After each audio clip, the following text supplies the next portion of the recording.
Good morning, this is Cynopsis for Monday, June 26, 2006, your first early morning briefing. I'm Trish Bahanik, and here is today's top story.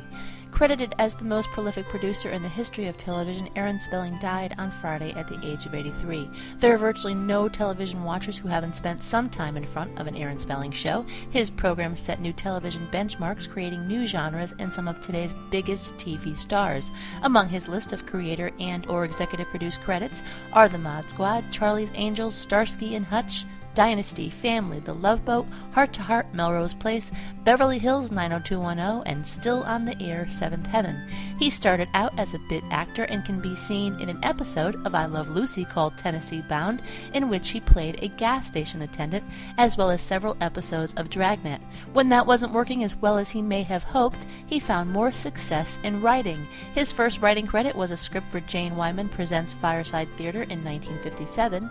Then he went on to producing, his first series being Zane Grey's Theater in 1956, and later his first widely recognized hit was Burke's Law in 1963. Spelling is survived by his wife Candy, his daughter Tori, and son Randy. Hey, guess what? If you had a promo or a commercial in this daily podcast, it would go right about here. Coming up under more good stuff, latest upfront tally, Univision finally receives bid from Televisa, NBC program change, and last Thursday's ratings. And while I'm telling you about all this stuff, take a look at these beautiful shots provided to us from the Internet Movie Archive. Well, the latest upfront tally finds both Fox and the CW have completed their upfront sales. Now, the CW reportedly will finish up in the $650 million neighborhood with an average CPM of about 1%.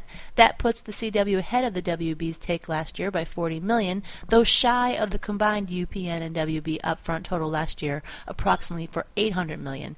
According to reports, the CW sold about 84% of its total inventory in the upfront.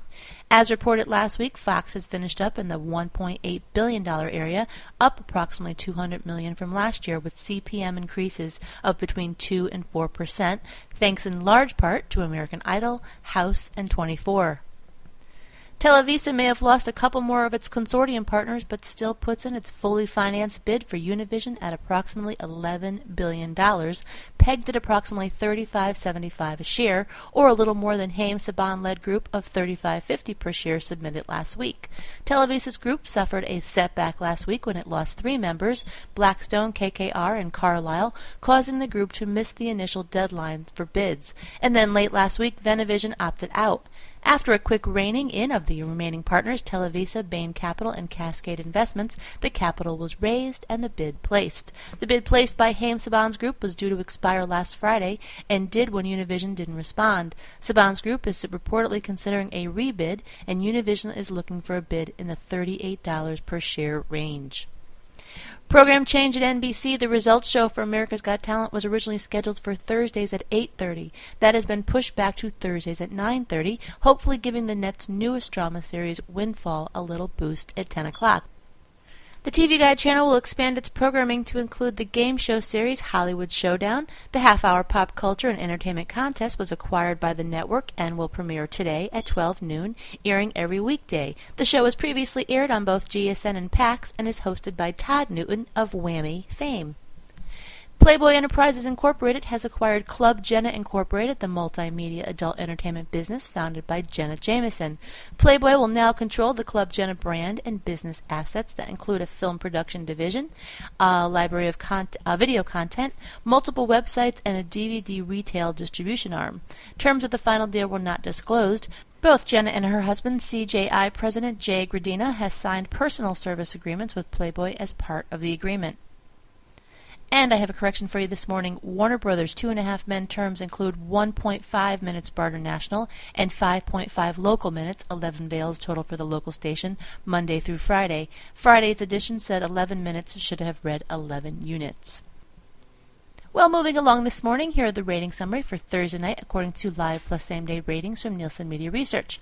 Fox squeezed in a win Thursday night with a 2.69 adult 18-49. The competition was tight at 8 o'clock when CBS Game Show Marathon at a 2.17 narrowly beat the premiere of ABC's Master of Champions at a 2.07.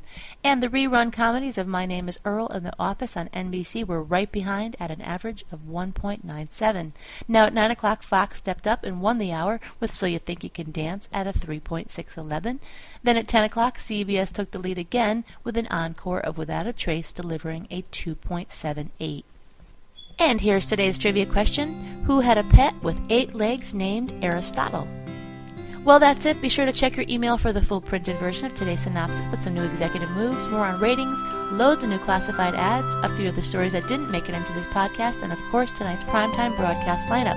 I hope you've enjoyed this morning's music. It's an original composition for us from Michael J. Whalen. For Cynthia Turner, who wrote and compiled Cynopsis, I'm Trish Pahanik in Connecticut.